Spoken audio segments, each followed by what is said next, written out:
C'est la prouesse technique la plus formidable jamais réalisée. L'un des plus grands édifices construits par l'homme sur la planète. La Grande Muraille de Chine. C'est la plus grande merveille du monde. Aucune autre construction n'a nécessité autant de temps, de main-d'œuvre et de matériaux. Pourquoi et comment les Chinois ont-ils édifié cette structure titanesque? Créée pour résister à une terrible menace, elle est toujours debout 2000 ans plus tard.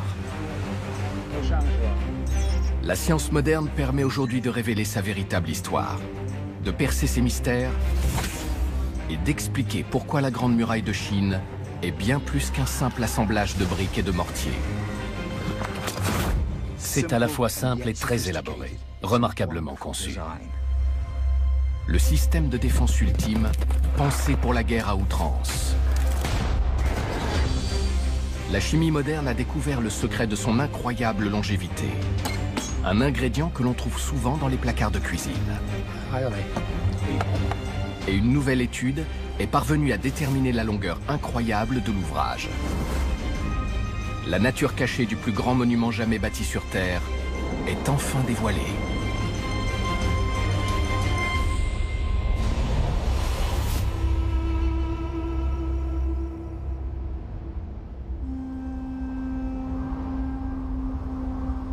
Plusieurs siècles avant notre ère, à l'époque où la Grande Muraille n'existe pas encore, des hordes de cavaliers commencent à apparaître dans les territoires situés au nord de la Chine.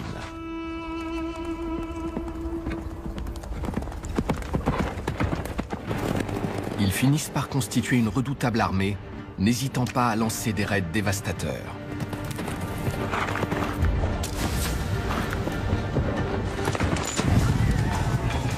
Ce sont des guerriers hors pair, qui profitent des rivalités internes des Chinois pour ravager leurs États.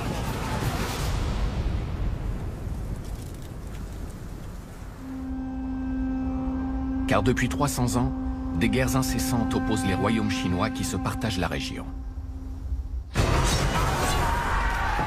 L'un d'eux va finir par s'imposer.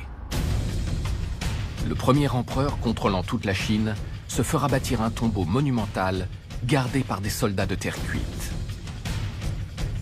2 siècles avant notre ère, il règne sur un empire de 60 millions d'habitants, aussi puissant que l'Empire romain. Pour mettre un terme aux incursions des cavaliers du Nord, il décide de faire construire de nouvelles défenses. À partir d'éléments plus anciens, la Grande Muraille commence à se mettre en place. Il faudra des siècles pour la terminer. Semblant surgir de la mer,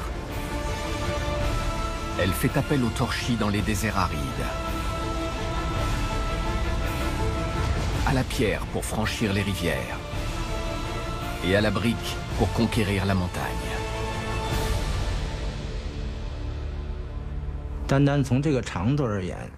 Il n'existe rien de comparable à la Grande Muraille. C'est le plus long monument jamais bâti par l'homme. La Grande Muraille attire chaque année des millions de visiteurs. Elle est pour beaucoup le symbole de la puissance et de l'indépendance de la Chine. Le mur sur lequel nous nous trouvons est le seul édifice construit par l'homme représenté sur les cartes du monde et les planisphères. C'est une autre échelle, unique au monde. Peu de gens connaissent la muraille aussi bien que William Lindsay. En 1987, il a été le premier occidental depuis des décennies à la parcourir sur toute sa longueur. À l'époque, quand on se promenait dans le centre de Pékin, on attirait des centaines de curieux, parce que la plupart des gens n'avaient jamais vu d'étrangers. Ils étaient étonnés par ma taille. Je mesure 1,90 m. On devait me prendre pour un martien.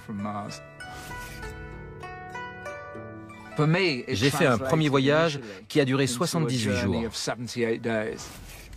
À une époque où la Chine commençait à s'ouvrir timidement sur le monde extérieur. En Chine, la Grande Muraille est appelée Wanli Changjing. Littéralement, le mur de 10 000 lits, soit environ 5 000 km. Les Chinois l'appellent Wanli Chanchin. Ça ne veut pas dire Grande Muraille de Chine. C'est beaucoup plus signifiant en chinois. L'ouvrage sur lequel nous nous trouvons actuellement s'appelle plutôt Le mur sans fin.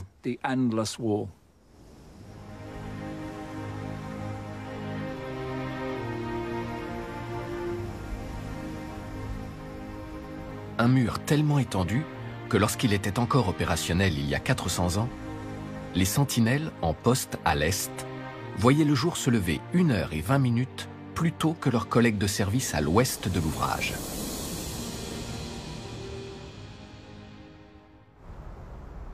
En fait, la muraille est si longue qu'elle n'a été que très récemment mesurée avec exactitude.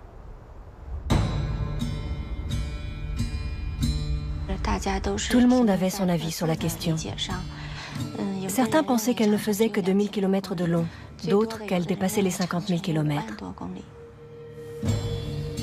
La Chine a décidé de déterminer une bonne fois pour toutes la longueur du mur, en tenant compte de toutes ces portions, quelle que soit l'époque de leur construction et le lieu où elles se trouvent. Nous sommes à 150 km au nord-est de Pékin, à Xinshanlin.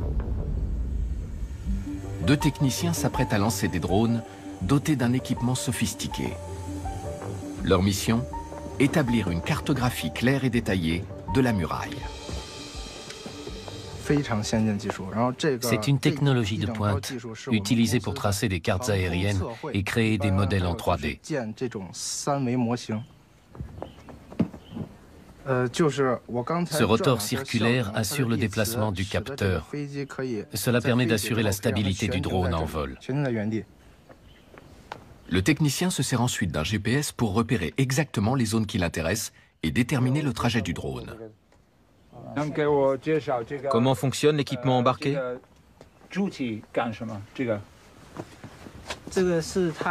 La nacelle comporte 5 caméras qui donnent une vision de la muraille à 360 degrés.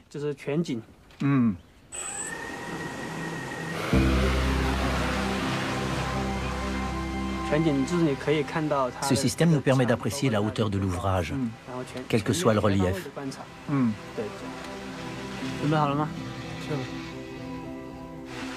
C'est de l'imagerie en 3D? Oui, en 3D. Combien de temps dure le vol? Une quarantaine de minutes pour couvrir environ 4 km.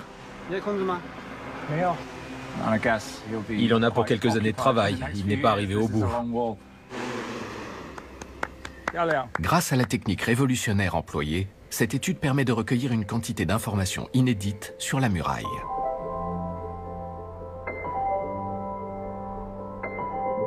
Des données précieuses pour sa conservation future.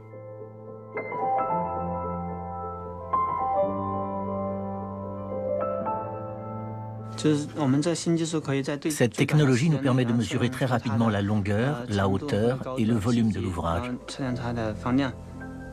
Là où il fallait auparavant 10 personnes pour faire un relevé, il n'en faut plus que 2 aujourd'hui. Impressionnant.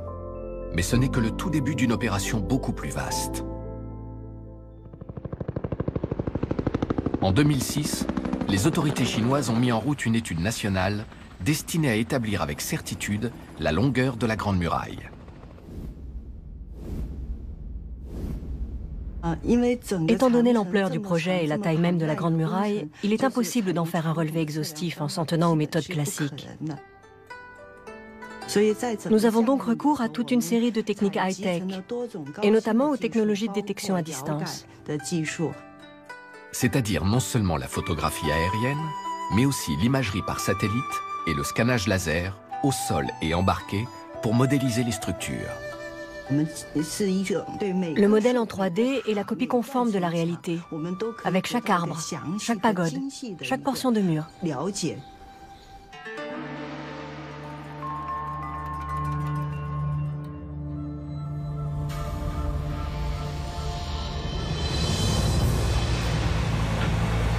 Dans les régions désertiques de l'ouest du pays, les distances sont immenses et les équipes déployées sur le terrain ont recours à des méthodes plus classiques.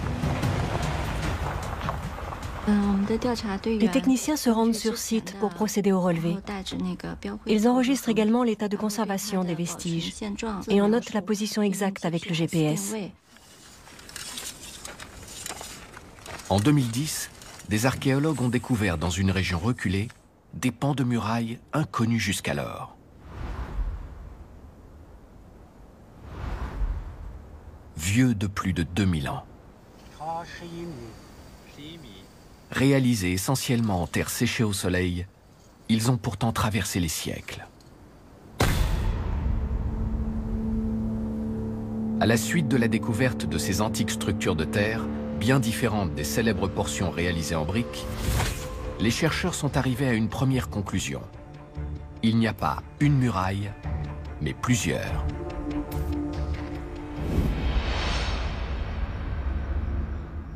On devrait parler des grandes murailles de Chine. Il y en a au moins 16. L'étude réalisée montre que ces murs ont été édifiés sur une période de plus de 2400 ans. Ils ont été construits par les empereurs et les dynasties qui se sont succédées pour répondre aux menaces des différentes époques. Les matériaux utilisés varient beaucoup, de même que les caractéristiques architecturales.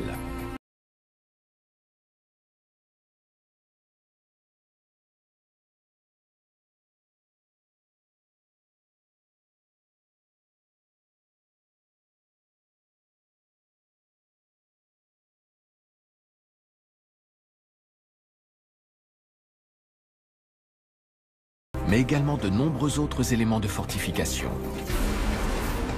Près de 44 000.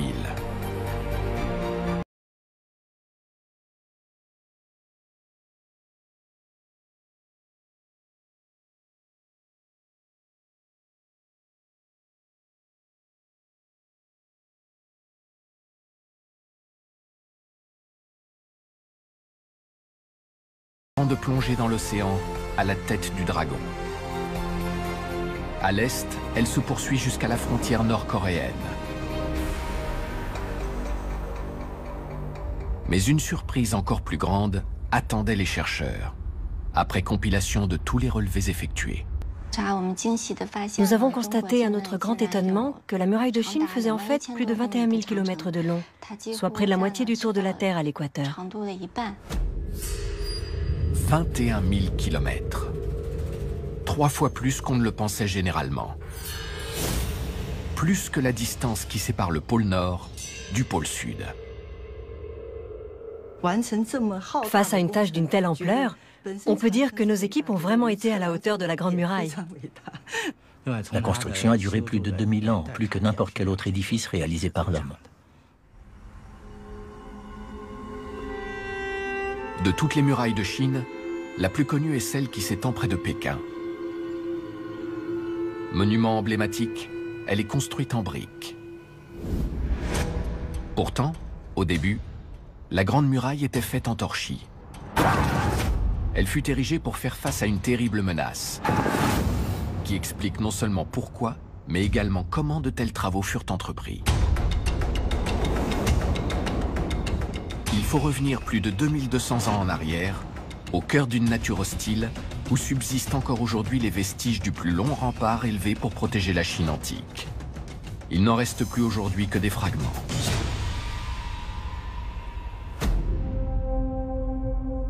La région était jadis l'une des plus disputées d'Asie. Un vaste champ de bataille soumis aux raids d'un peuple farouche, les Xiongnu. Les Xiongnu étaient réputés pour leur adresse à l'arc. Ils formaient une redoutable armée de cavaliers endurcis qui inspirait la terreur à tous leurs ennemis. Partout où ils passaient, les Xiongnu semaient la désolation. Ceux qui les affrontaient le payaient souvent très cher. Ces archers à cheval pratiquaient une guerre de harcèlement. Ils surgissaient de nulle part, en prenant tout le monde par surprise, terrorisant les populations.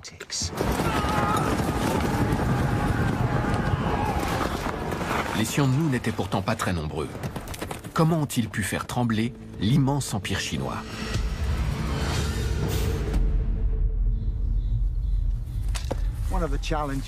Le gros problème quand on tire à l'arc depuis un cheval, c'est qu'on avance sans arrêt et qu'il faut donc ajuster chaque flèche différemment.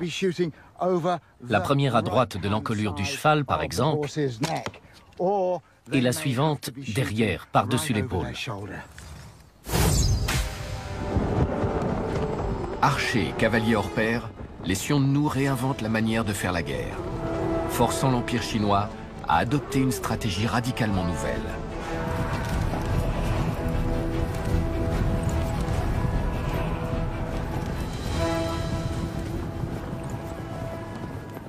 Les Chinois ont décidé de construire un mur, une ligne de fortification très élaborée. Les nomades du Nord constituaient une vraie menace militaire. Tous les empereurs ont vite compris que la durée de leur règne dépendait beaucoup de leur aptitude à gérer cette zone frontière.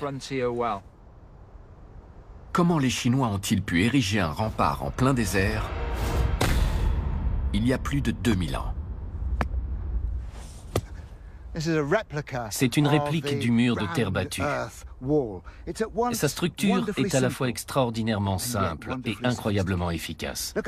Prenez par exemple son profil triangulaire. Elle a deux vertus majeures. Le sommet du triangle permet d'avoir un alignement parfait pour faire passer le mur exactement où l'on veut. Et en même temps, la base garantit qu'on aura partout le même profil. Et vous avez en plus ces roseaux qui sont disposés en lits successifs entre les couches de terre. Les roseaux ainsi incorporés servent de liant, améliorant considérablement la solidité de l'ensemble. Simple et bien pensé. Le concept est génial. Par rapport à cette maquette, la muraille d'origine était 3 fois plus grande. Haut de 6 mètres, ces ouvrages modifiaient le paysage. Ils étaient censés défendre certaines zones stratégiques, des cols ou des vallées particulièrement vulnérables. Progressivement améliorés pendant 400 ans, ils s'étendaient sur quelques 10 000 kilomètres.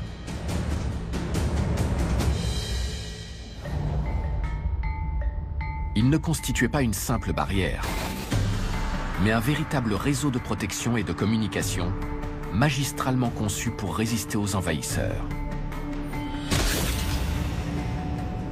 Le mur était notamment précédé de ce genre de dispositif particulièrement désagréable. Il fallait vraiment du courage pour s'y attaquer. Les assaillants devaient d'abord passer une zone de pieux avant de se lancer à l'assaut de la muraille. Pendant ce temps-là, les défenseurs vous tiraient dessus depuis le haut du mur. Les soldats affectés à la défense du rempart vivaient dans des forts de ce type.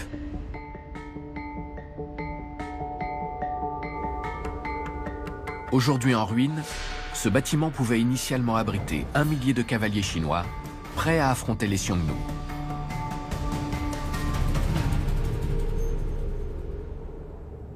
L'idée qui prévaut en Chine, selon laquelle la muraille n'avait qu'un rôle défensif, est aujourd'hui contestée par de nombreux spécialistes. L'histoire telle qu'on nous la présente actuellement est écrite par les Chinois. Elle voudrait nous faire croire que les Xiongnu étaient systématiquement les agresseurs. Mais les Chinois se sont aussi servis du mur comme d'une base à partir de laquelle ils pouvaient envahir le territoire Xiongnu et les attaquer chez eux. Une étude récente, réalisée à partir de différentes sources et de données archéologiques, montre que les Chinois ont étendu leur emprise vers le nord en conquérant une partie du territoire des Xiongnu et y ont construit leur grande muraille. Les empereurs n'hésitaient pas à dénoncer les traités de paix qu'ils avaient eux-mêmes conclus et à couper les Xiongnu des ressources alimentaires essentielles à leur survie.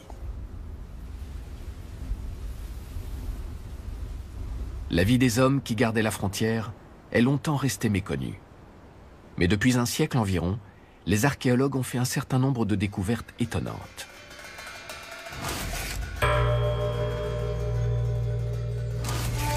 Comme ces textes inscrits sur des plaquettes de bois, les tablettes de Zhuyan. Ces tablettes nous révèlent des secrets militaires vieux de 2000 ans. Elles ont une valeur à la fois historique, archéologique et sociale. Dans la Chine antique, le bois et le bambou tenaient lieu de papier. Elles nous apprennent des tas de choses. Ce sont des documents militaires et officiels qui parlent aussi bien de la vie de tous les jours que de médecine. Ces documents exceptionnels nous plongent dans le quotidien d'hommes qui ont vécu il y a 2000 ans. On y trouve des lettres aux familles. La vie à la frontière est dure, je patrouille le long de la muraille, écrivez-moi souvent. Ou des recettes de remèdes, contre le rhume, mélanger du gingembre avec de la cannelle et de l'aconite. D'un point de vue historique, ces tablettes ont beaucoup d'importance. Elles permettent d'une part de combler certains trous dans l'histoire telle qu'elle nous est parvenue, d'autre part de rectifier des erreurs qui figurent dans les manuels.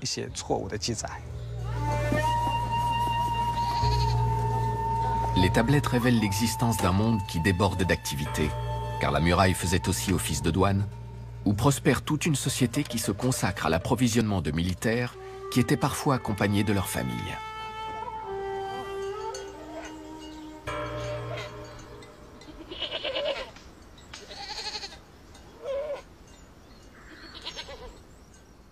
Des militaires qui s'entraînaient régulièrement.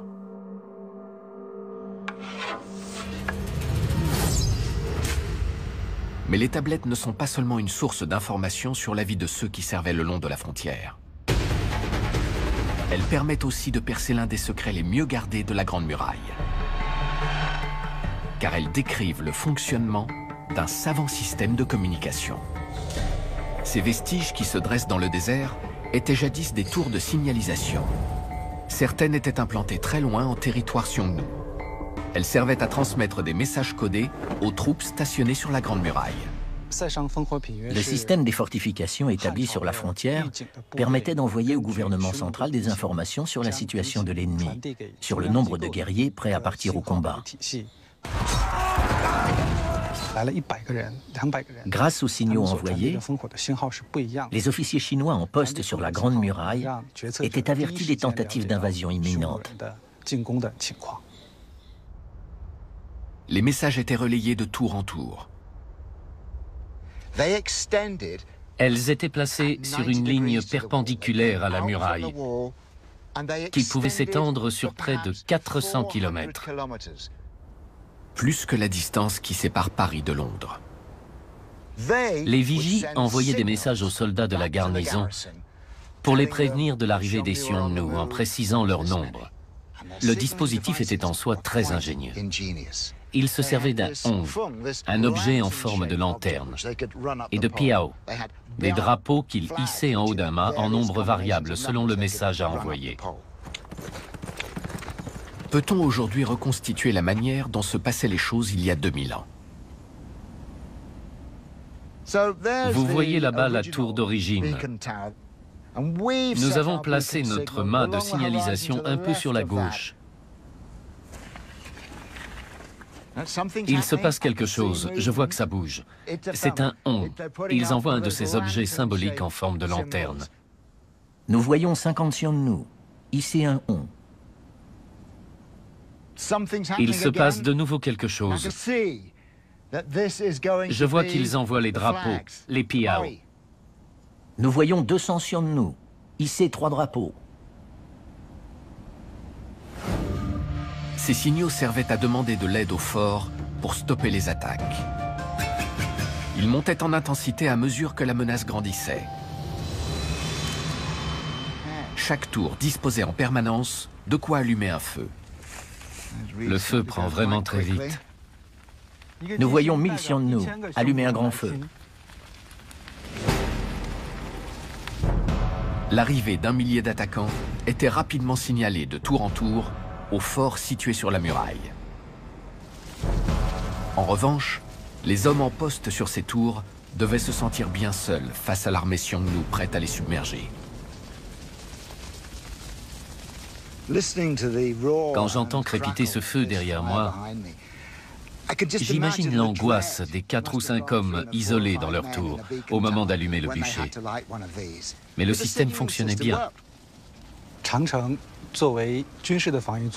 En tant qu'ouvrage militaire de défense, on peut dire que la Grande Muraille a parfaitement joué son rôle de protection.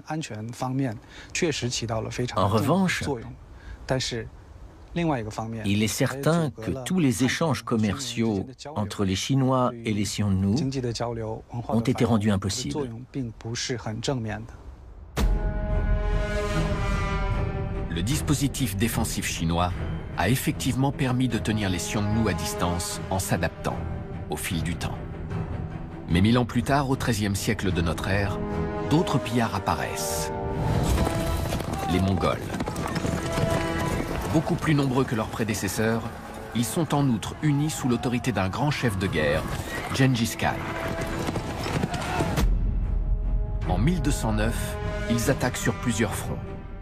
Certains contournent la Grande Muraille, d'autres passent à travers. Rapidement, ils conquièrent la Chine. Ils y fondent ensuite leur propre dynastie. Les Chinois ont subi le joug mongol sous Gengis Khan et ses successeurs pendant plus d'un siècle, au terme d'une guerre impitoyable. La défaite face aux Mongols laissera des blessures profondes.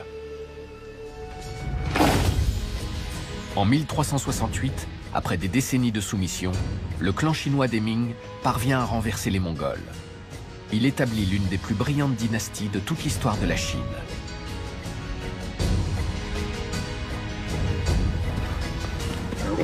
Les empereurs Ming veulent absolument empêcher toute nouvelle conquête du pays, qu'ils jurent de transformer en une forteresse inexpugnable. Les Ming optent pour une nouvelle muraille, non plus construite en terre, mais en briques. La construction de cet ouvrage de dimension épique, à l'assaut des montagnes, débute au XVIe siècle.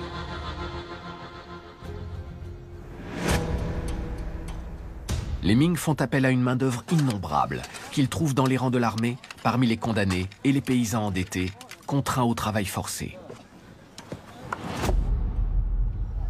Beaucoup paieront de leur vie leur participation à ce chantier titanesque. La construction de la muraille des Ming s'étalera sur une centaine d'années et sur plus de 8800 km. Environ 3,8 milliards de briques seront utilisées.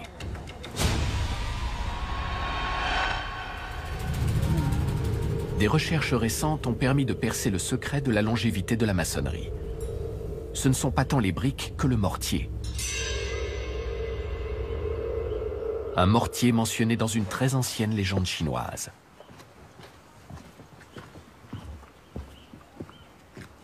Le mortier utilisé est très particulier, d'une blancheur éclatante. Certains des premiers voyageurs à avoir parcouru la muraille ont demandé aux habitants chinois des alentours pourquoi il était si clair. Et on leur a répondu que c'était parce qu'il contenait les os des ouvriers décédés.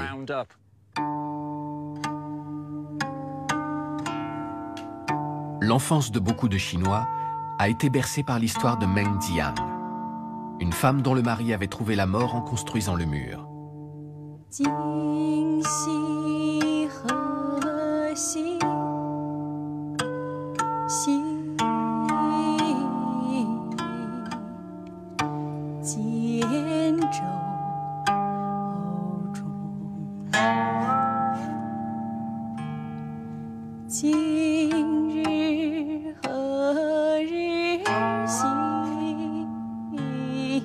Selon la légende, Meng Jian éclata en sanglots et tout un pan de la Grande Muraille s'écroula, révélant les ossements de son mari.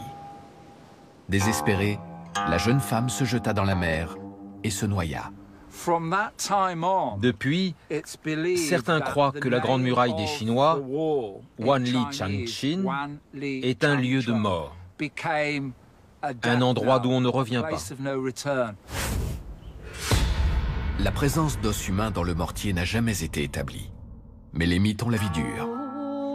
Ainsi, certains croient toujours que la Grande Muraille est soutenue par les squelettes des ouvriers morts à la tâche.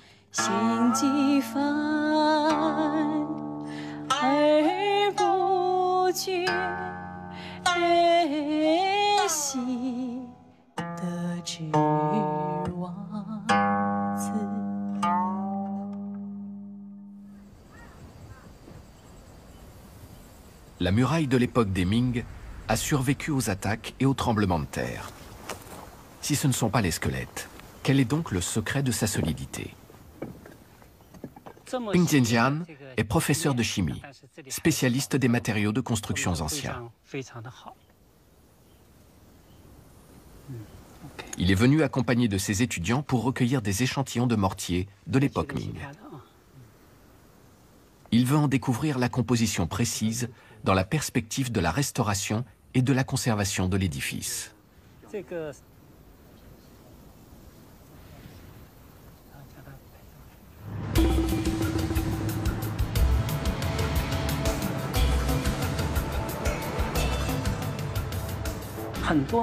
Pendant des décennies, on a utilisé du ciment pour remaçonner les briques, ce qui entraîne beaucoup de problèmes.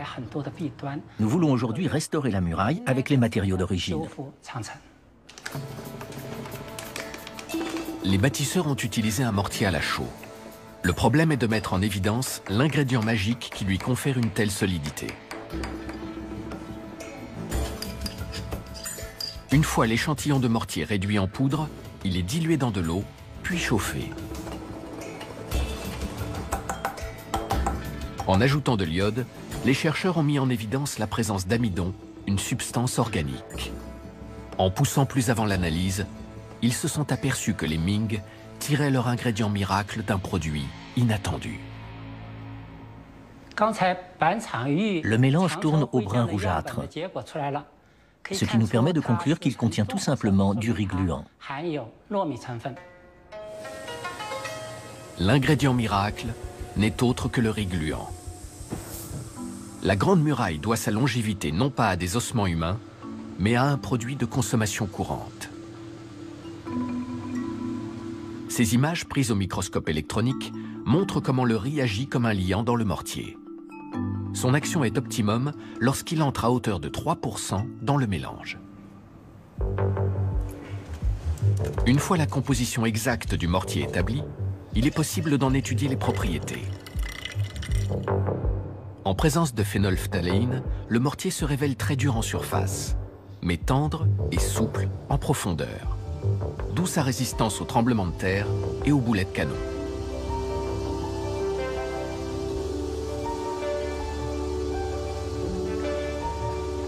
La solidité et l'élasticité du mélange sont ensuite comparées à celles de mortiers utilisés de nos jours. Le mortier moderne classique est beaucoup moins résistant. Le mortier au riz gluant est de loin le plus solide. Il résiste beaucoup mieux aux vibrations que le ciment employé actuellement. Pour nous, le mortier au riz gluant est l'une des plus grandes inventions chinoises. Le riz renforce considérablement le mélange et explique que la muraille soit toujours debout après des siècles d'existence. Mais quelles que soient les qualités du mortier, il fallait aussi que les briques soient exceptionnelles. Les briques utilisées par les Ming sont très grosses et peuvent être rapidement mises en œuvre par des ouvriers peu qualifiés pour édifier un rempart de 7,50 m de haut et de 9 mètres d'épaisseur. Le cheminement sur lequel je me trouve est en briques. Le parapet aussi, bien sûr. Les meurtrières ont toutes la même taille, la même largeur. C'est beaucoup plus facile à faire quand on utilise des briques. Chaque brique était estampillée au moment de la fabrication, ce qui permettait un véritable contrôle de la qualité. Les indications du fabricant sont pour nous une précieuse source d'informations. On peut lire ici l'année de fabrication de cette brique. Elle a été faite sous l'empereur Wanli pendant la 7e année de son règne, c'est-à-dire en 1578. La construction de telles fortifications exigeait une quantité extraordinaire de matériaux. La fabrication des briques a déclenché une révolution industrielle qui a profondément changé la Chine. Les effets de ce grand bouleversement sont encore visibles ici, à Banchangyu, une petite ville de la province du Hebei. La muraille des Ming s'accroche ici au sommet des montagnes. Lors de sa construction au XVIe siècle, des milliers d'ouvriers ont été amenés ici avec leurs familles. Leurs descendants vivent toujours à l'ombre de la Grande Muraille. Go Washu est l'un d'eux. Quand j'étais petit, ma grand-mère me disait que nous étions les descendants des bâtisseurs de la Grande Muraille. Go Washu pense que ses ancêtres sont venus du sud de la Chine il y a environ 400 ans pour réaliser le grand projet des Ming. Je fais partie de la 25e génération. Mes ancêtres sont venus ici pour construire la Grande Muraille. Go Washu a fait une remarquable découverte dans la petite ville. Plus de 200 fours de l'époque Ming qui témoignent de l'ampleur des activités de production de briques au niveau local.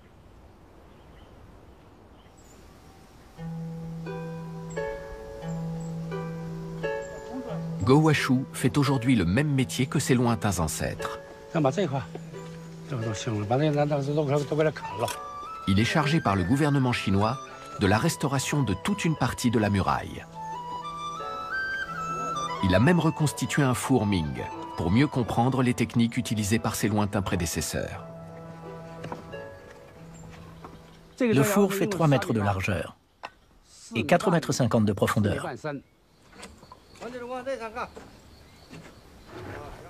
Les briques étaient façonnées à partir de terre siliceuse et d'eau. La pâte était mise en forme, puis séchée au soleil.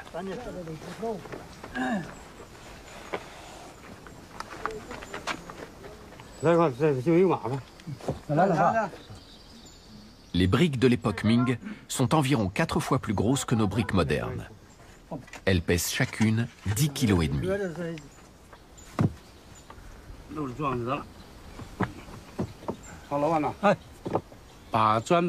Une fois toutes les briques dans le four, on les fait cuire, généralement pendant 3 jours et 3 nuits. Avant d'allumer le feu, il est d'usage de remercier les ancêtres bâtisseurs.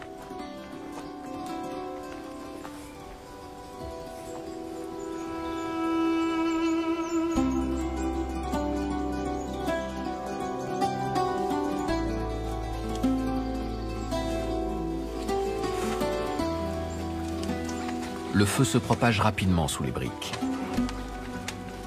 La fumée montre qu'il est en train de prendre.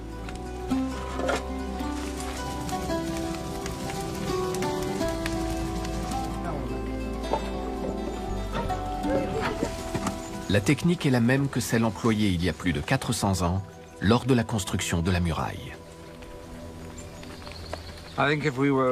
Je pense que dans les années 1570, il devait régner ici une activité industrielle intense. Il y avait sûrement de la fumée partout, une pollution considérable. C'était un chantier majeur, une grande opération militaro-industrielle. L'Empire Ming a mobilisé des millions d'ouvriers pour construire ce gigantesque édifice, à la fois ligne de défense et base d'attaque, immense cimetière d'hommes et de femmes sacrifiées.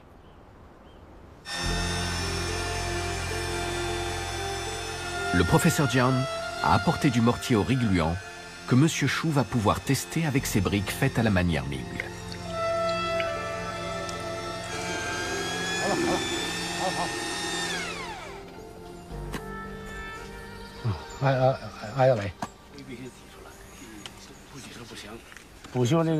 Pour restaurer des bâtiments anciens, on peut se servir de ce mortier.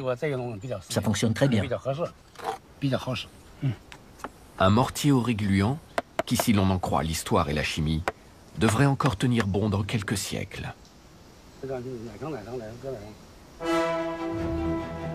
La capacité de la dynastie Ming à produire une quantité inépuisable de matériaux de construction lui a permis de réaliser le mur de briques le plus long et le plus solide de toute l'histoire de l'humanité. Mais l'ouvrage a-t-il vraiment rempli sa fonction, qui était de défendre l'Empire en contenant les envahisseurs venant du Nord?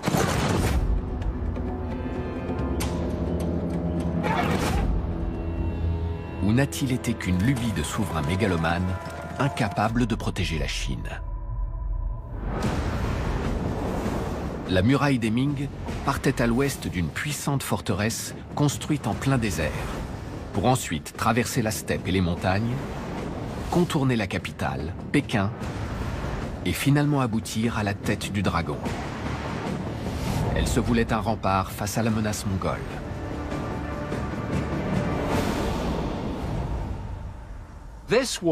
Cette muraille s'est construite dans le sang, la sueur et la terreur, dans l'espoir d'empêcher le retour des Mongols. Les fortifications des Ming semblent inexpugnables, avec leurs remparts en briques et leurs défenses militaires sophistiquées. Les attaquants s'exposaient au tir des canons et à une pluie de flèches tirées du haut des tours. Le mur était en outre percé d'étranges ouvertures. Vous voyez ce trou? C'est pour lancer une bombe. Un engin de ce type. C'est une bombe de l'époque Ming, mais celle-ci était destinée à être lancée. Celles qu'on laissait tomber étaient plus grosses. Tous les 3 ou 4 mètres, vous avez des meurtrières de ce type pour jeter des bombes.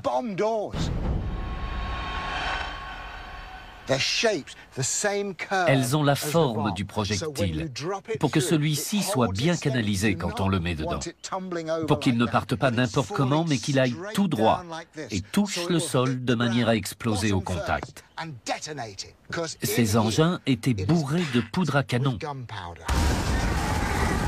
Les Chinois disposaient également de mines terrestres, beaucoup plus grosses, reliées entre elles par des fils. Lorsqu'un homme ou un cheval se prenait les pieds dans le fil, il déclenchait le système de mise à feu et l'engin explosait. La bombe répandait aux alentours des produits toxiques qui vous brûlaient les yeux et la peau. Les cavaliers qui se retrouvaient devant de telles défenses prenaient peur et n'osaient pas s'approcher. Si des assaillants parvenaient quand même à escalader la muraille, les soldats des Ming pouvaient encore se retrancher dans les tours de guet. On en comptait 1200 au total.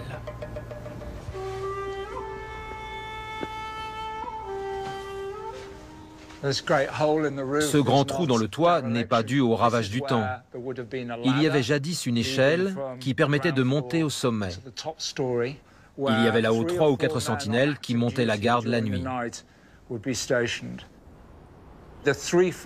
Une tour comme celle-ci avait 3 fonctions. La première, c'était la défense. La deuxième, c'était de servir d'abri contre le froid en hiver, contre la chaleur en été. Et la troisième, c'était le stockage. Il y a 400 ans, cet espace était certainement beaucoup plus encombré. Il devait y avoir ici une foule de récipients destinés à stocker l'eau, la nourriture, plus les armes. Gengis Khan, l'ennemi historique des Chinois, avait prévu le grand point faible de la muraille.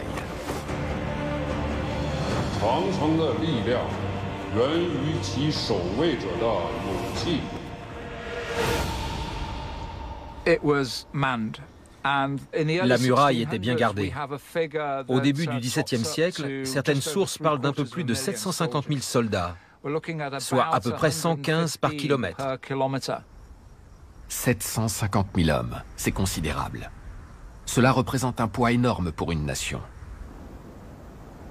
La muraille est une extraordinaire arme défensive, mais comme tout bouclier, son efficacité dépend avant tout de celui qui la manie. Or, au début du XVIIe siècle, l'armée des Ming est confrontée à une double menace. Car les Mongols ont trouvé des alliés. Ils se sont associés avec des seigneurs venant de l'Est, originaires de Mandchourie. Ensemble, ils sont bien décidés à conquérir la Chine. En 1629, des milliers de guerriers mandchous se lancent à l'assaut de la muraille.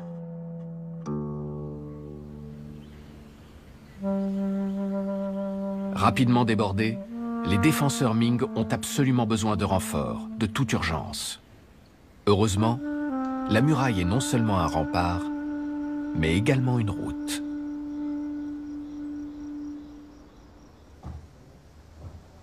Pour Pour vérifier son efficacité, une course test a été organisée.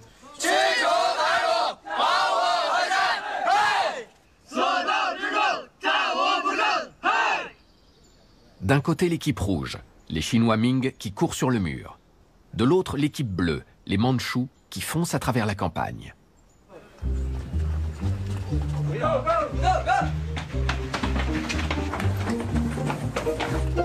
Au XVIe siècle, lorsque la muraille est entrée en service, les abords ont été défrichés pour élargir le champ de vision des défenseurs. Les pentes, ainsi dénudées, étaient en outre délicates à gravir. Oh, les Bleus ont des problèmes. Ils ont du mal à monter, ça glisse. Si les renforts n'arrivent pas rapidement, les assaillants mandchous vont pouvoir élargir la brèche et prendre le contrôle d'une partie de la muraille.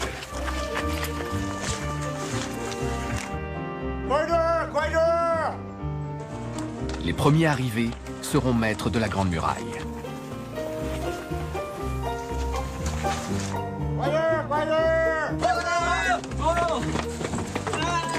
Bravo les vainqueurs. Bravo les rouges. Je me demande où sont les bleus. Ils arrivent? Ils gravissent la dernière colline. Ils sont à la peine. Les voilà. Les assaillants ont environ 1 minute de retard. Ce n'est pas grand-chose, mais ça compte. C'est la différence pour aller d'une tour à l'autre. La muraille est une passerelle idéale entre deux tours. Pendant plusieurs décennies, la Grande Muraille va ainsi permettre de contenir les Mandchous. Seul un événement extraordinaire pouvait leur permettre de passer. Cet événement déclencheur va venir de l'intérieur. Au XVIIe siècle, la Chine traverse une période de turbulence. Le coup de la muraille a ruiné le pays, bientôt frappé par la famine et la peste. Le peuple meurt de faim. L'empereur et les nobles semblent désemparés. En 1644, les Chinois se révoltent et s'emparent de Pékin. L'empereur se suicide et le pays sombre dans la guerre civile.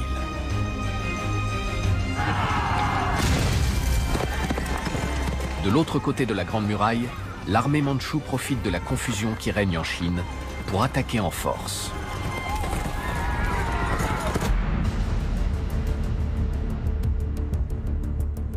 Les révoltés chinois progressent vers l'est, tandis que les Mandchous marchent vers l'ouest, vers la Grande Muraille, que tiennent encore les armées Ming, fidèles à l'empereur défunt.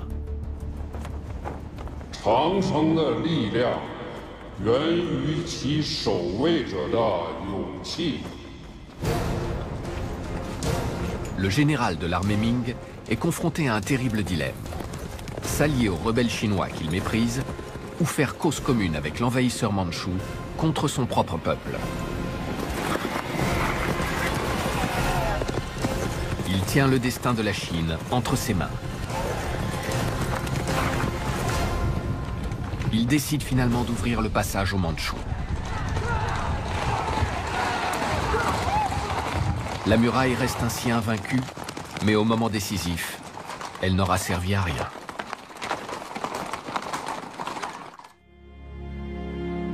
Les Mandchous s'emparent de toute la Chine. Au cours des décennies qui suivent, ils vont en agrandir considérablement le territoire, vers le nord et vers l'ouest. La Grande Muraille n'est plus une frontière.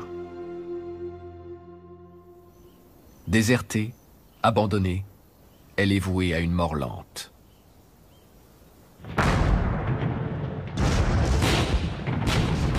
Elle sera oubliée pendant près de 300 ans, jusqu'à ce que les Chinois la remilitarisent dans les années 1930 face à l'invasion japonaise. Mais à l'âge de la guerre totale, la Grande Muraille n'impressionne plus personne.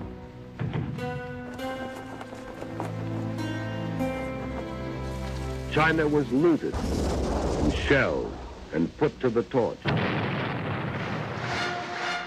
Après la guerre, la Chine, désormais communiste, est longtemps restée coupée du reste du monde.